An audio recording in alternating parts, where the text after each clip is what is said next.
Well, thanks so much for joining me today, Dave. Thank you for inviting me back.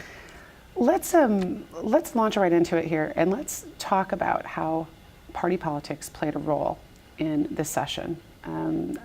It did. It certainly did. We saw some pretty long debates right down the party lines. So, can you talk about how things might have been changed by the dynamics in this session?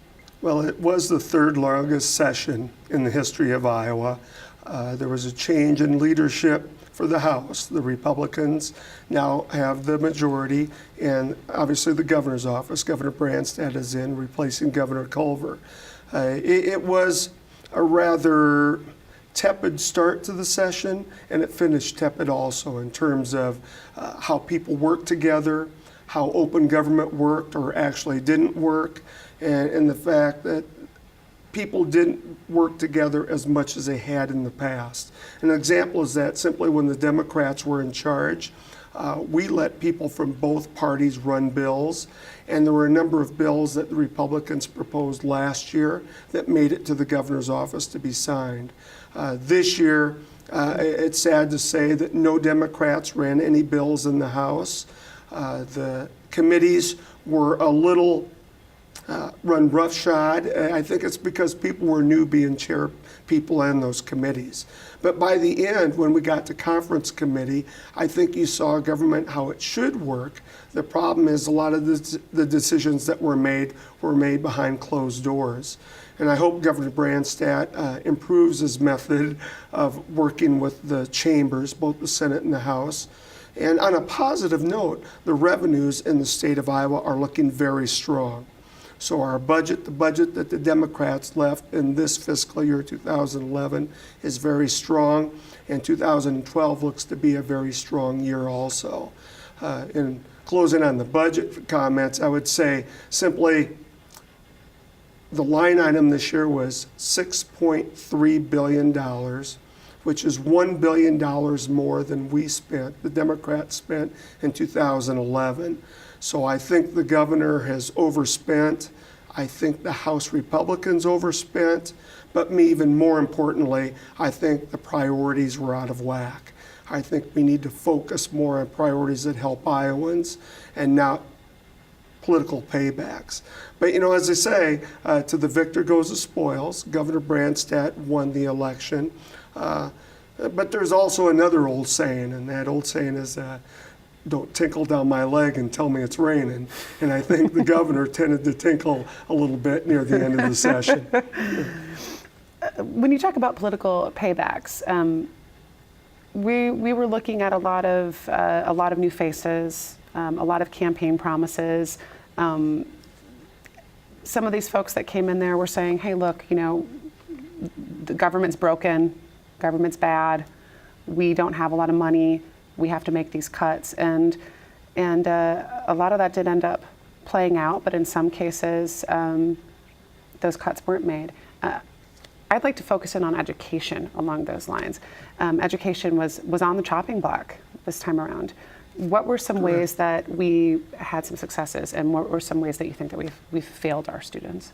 Well, there were a number of educational initiatives on the blocks. The first is the pre-K, our early childhood initiative, and then K-12, community colleges in the regions. There are very many new people that are very good to work with.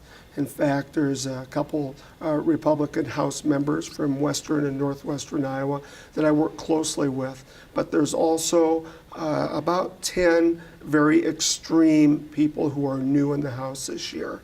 And they have different starting blocks from many people. I think public education does need some financial reform, and we need to focus on academic reform to make sure that we stay competitive and return to number one in the nation. But where they start from, their starting blocks are that public education is a complete failure. So we have a group of people in the House that I do work with, but we have different starting blocks. They contend public education is a complete failure, that government in itself is a complete failure, and that government is the enemy. And I don't view government as the enemy. I view government as something that we need every day to improve upon, but is not there to hurt society, but there is to help society. So that ideological difference was evident from the very beginning of the session. That's a big, different starting place. And well, and it's also the bills that rolled out this year penalized growth areas. In other words, for the area that we live in, where the high schools are growing, and we have a lot of kids at our elementary schools, both public and private, in their areas, they are struggling to survive. And so every bill that was rolled out early in the session favored funding for those western Iowa schools and the smaller rural areas, and it required money that came out of the pockets from people in our districts here in eastern Iowa. And I don't think that was fair. I think there has to be some kind of balance. I think at some point they have to look at redistricting, that they have to look at closing some schools and other sharing activities to make sure that they're viable. So that's part of what we were backed into a corner to protect the fact that our public schools are top notch and that we have the students here, and we have to deal with overcrowding at West High School, at City High School, and what we're going to do in the North Corridor. So, and there's also a feeling that the regents don't run our universities correctly. So it was a little bit of a fight, if you will, from the very beginning, defending our university and defending the fact that public education is very valuable to our high school graduates in Iowa. I guess you mentioned the regents, and I'm curious what you think about Branstad pressuring these two regents to step down. What do you think about that? Well, I have the utmost respect for both members. David Miles, the former president of the Board of Regents, and Jack Evans, the president pro tem. David Miles is a Democrat, and Jack Evans is a Republican. And I thought it was very balanced. They're both intensely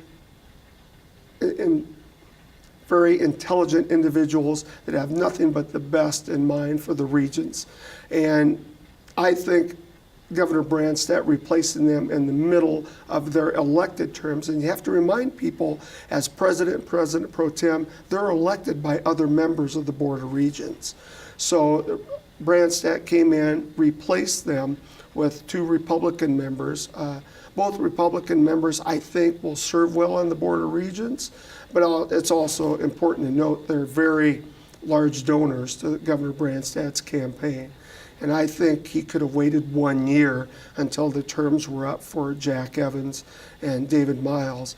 I think it injects far too much politics, the world of politics, into the Board of Regents, and they should be independent and be able to run our universities the way that they see fit with the money that we allocate to them. We are the ultimate stopping point when it comes to oversight of the universities, but the Board of Regents have a balance of people appointed to them, both political parties and backgrounds, and I think we have to let them do their jobs as regent members. Let's shift gears a little bit and let's talk about that commercial property tax reform that didn't get done in this session. It was a priority. How do you see that playing out in the next session? Well, it's still playing out right now. Even though we got out June 30th, commercial property taxes are a hot button item. I am the ranking member of Ways and Means for the House, and I've dealt with this throughout the session. I've also been interested in our property tax structure for over 15 years, dating back to my days here in the Coralville City Council. The bill that was laid out by House Republicans is, quite frankly, the worst tax bill I've ever read in my life. It did two things. It does reduce commercial property taxes, as well it should. Commercial property taxes are too high. But it did it by backfilling, in other words, using other tax dollars to backfill commercial property tax dollars. So there wouldn't be a loss of revenue, but everybody's still paying the same Everyone's amount. Still paying, exactly. And what we would be paying that with is personal income tax. So that's the number one revenue stream for the state budget. So number one, it'd be using that backfill, which would be shuffling our income taxes to backfill that. And second of all, it just doesn't address the core issues of property taxes. We need to simplify them. And that bill, without a doubt, would have raised every single homeowner's property taxes.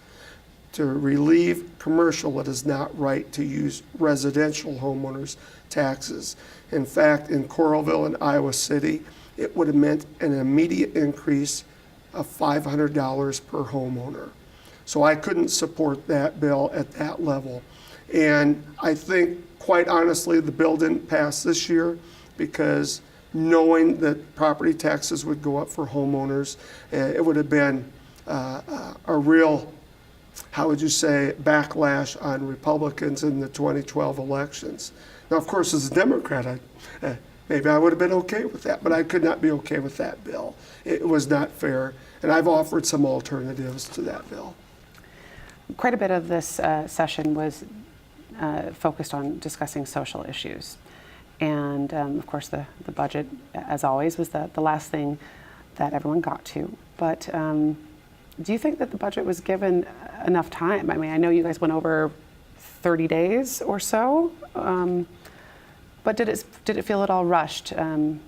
The budget was rushed. I think it is by far the most important item that we work on the state level. I think part of it is the revenue estimating conference came in December and then again in March, and it showed that the budget was very strong. What I'm disappointed in is this is the largest spending budget that I've seen in my years at the State House. And this budget by Governor Branstad spends 18% more than what we allocated for 2011. But again, more importantly, it's the fact that the money is going to the wrong priorities. We short-funded education, our K-12 students, and we short-funded our university students. So I think that this should have been an item that we started from January 11th, working on the budget, crafting. And I'm one of the few people that support a 2-year budget. But I think in supporting the 2-year budget, you have to start the first year of a 2-year session and establish that 2-year budget next year. In other words, we would have worked on it, open meetings, open to everyone all through the session in 2011, and then certified the budget in 2012. So 2-year budgets aren't bad, but it's how you craft that budget is very important. Now, a 2-year budget, would there be less of a danger of funding something the first year and then it not getting its full funding the second year? Is that one of the reasons that you're behind this 2-year budget idea? Well, I think it develops more long-term planning, and it also takes some of the politics out of the budget. Because if you plan over 2 years, and the 2 years I'm talking about would cross over an election year. Now, it's always a work in progress, and people can eliminate any line item that the body determines, but it gives you a different starting point, and I think that's important. And I think a lot of our administrators, especially in schools, again, K-12, community colleges, and the universities, would have a better planning starting block to work from. They know what their budget would look like or should look like for 2 years. When we talked mid-session, the new gun laws were needing better definition. How did all that pan out? Well, actually, most of the gun bills went nowhere this year, and that is good, I believe. One of the bills that we talked about earlier was to legalize silencers on guns, and I see absolutely no reason for that to happen. And we did have a couple subcommittees on gun-related bills. Those bills did not make it out of those committees. I think people recognize there's a huge difference between the right to own guns, which is our right in Iowa and by Constitution in our nation to own and bear arms. But it is not our right to have legalized silencers. It is not our right to shoot anyone on sight. I think people have to take some common sense and put that into the approach when we talk about guns. it was so extreme, even the NRA did not support most of those bills. So I think it's important that people know that these were not NRA, National Rifle Association generated bills. This is from some very extreme factions in Iowa. And I hope that we don't have to spend too much legislative time next year on those types of gun bills. Now, redistricting was very controversial, but when it came down to everyone sitting down to talk about it, it went through pretty quickly. How do you see redistricting affecting Iowa going forward? Well, for the state, in terms of the state government, I think you'll see some interesting races this year. For us in eastern Iowa, because we're a growth area, it's not, there weren't big changes. The district I serve actually got much smaller. I lost in the redistricting North Liberty and Tiffin. That's how fast our area is growing with Coralville, Western Iowa City, and Penn Township.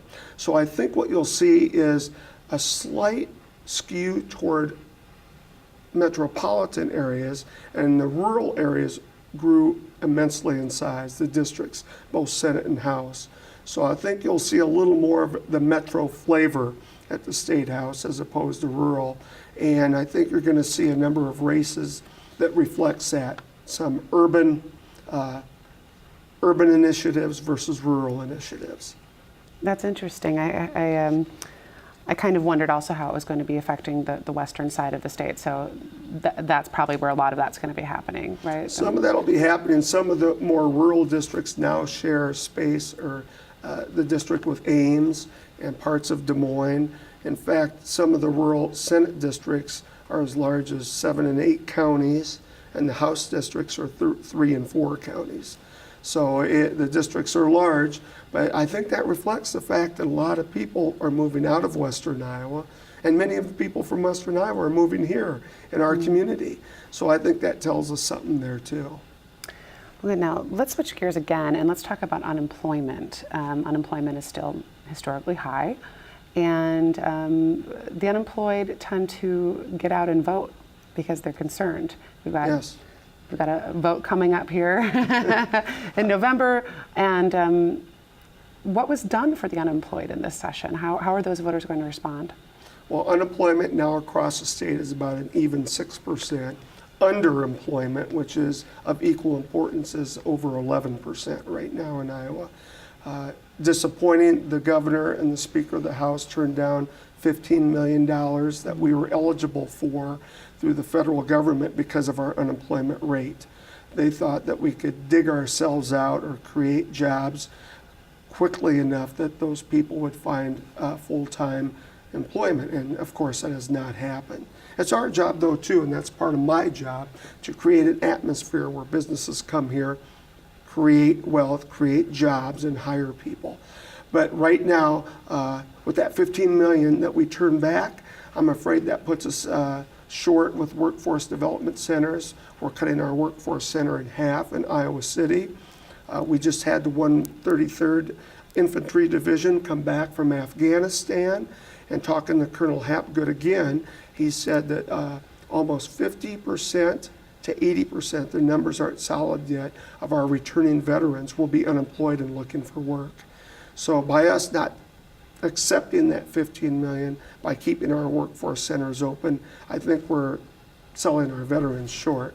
And more importantly too, in terms of voting and what's going on, I think it shows how important voting is for everyone in our state. There were 3 races just a year ago, or less than a year ago, 7 months ago, that were decided by less than 26 votes. So 2 Senate races and 1 House race. So it's very important for people to get out and vote. It's very important for people to learn what the issues are and how they affect them and their families, and make sure that they make it to the polls on or before November. And it made a change in the State House this year, and again by 26 votes. And when I say 26 votes, that's total for those 3 races. Oh my goodness. The Senate race in Eastern Iowa was decided by 6 votes. A House race was decided still by less than 12 votes. So it's very important that people know the issues, and I ask for people to come out and vote every November. Yeah, if people think voting's not important, they might be that one to turn the tide. So It could be. It's tremendously important. You never know. What were some of the best ideas to come out of this session that just didn't get to make it through? Well, one of the best ideas is the discussion on property taxes. Though I thought the initial bill that was debated on the floor was not a good bill, but it's very positive that we're having this discussion that's been long overdue. We've had interim committees, we've had Commerce Committee meetings on it, but we've never reached a true package that would satisfy everyone or make everyone a little mad. You know, on both sides of that, if everyone's not quite happy with it, it tells me it's a good bill too. So it's good that we initiated that conversation. I think it's good that we're having the Education Summit here starting next Monday. We'll be talking about what we can do to improve our school system in the state of Iowa. And again, I think there's improvements we need to make in the way we finance education, but also in academics. We're a very strong academic state, but I do have concerns that we're slipping. But I do not by any means think our public schools are failures, as some do believe. They're very successful. Our schools here locally are the best. And I am a little prejudiced toward our school district, but my two daughters are doing very well and thriving in the school district. So I think that's a positive thing, that we're addressing education issues. And I think down the line, next year, the second year of a 2-year session, that both Republicans and Democrats will work a little better together. Over the course of a 2-year session, everyone gets to know each other, everyone gets to understand party motivations, personal motivations. How does that rapport build or detract from being able to get work done over that 2-year period of time?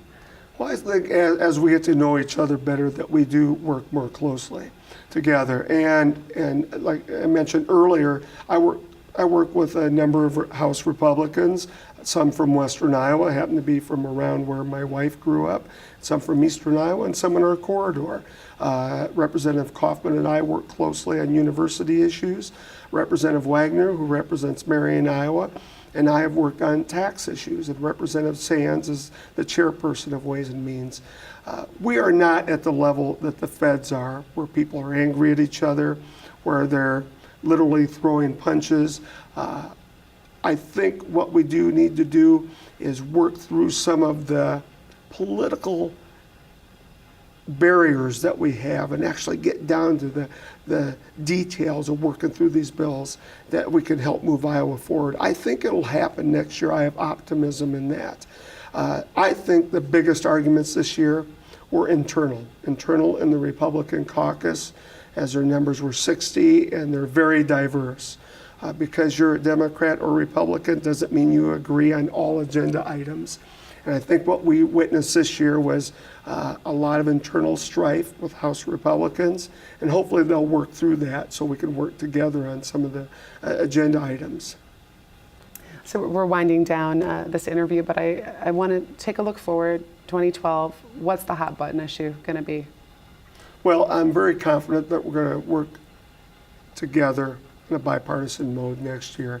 I think number one will be the budget, and the budget will focus on education, because education is 62% of our state budget.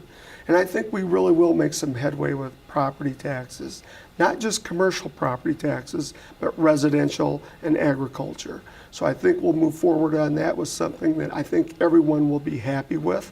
And then finally, I think what we'll do is hopefully set aside some of the social issues that really don't affect Iowans. Because most of the Iowans, at least in the district I serve, have told me, Dave, that's not important to me. Focus on the budget and what we can do to keep our area vibrant. Well, thank you so much for sitting down with me today, and we'll be sure to get back together with you before the next session starts and get going on that one. Well, thank you. Thanks a lot.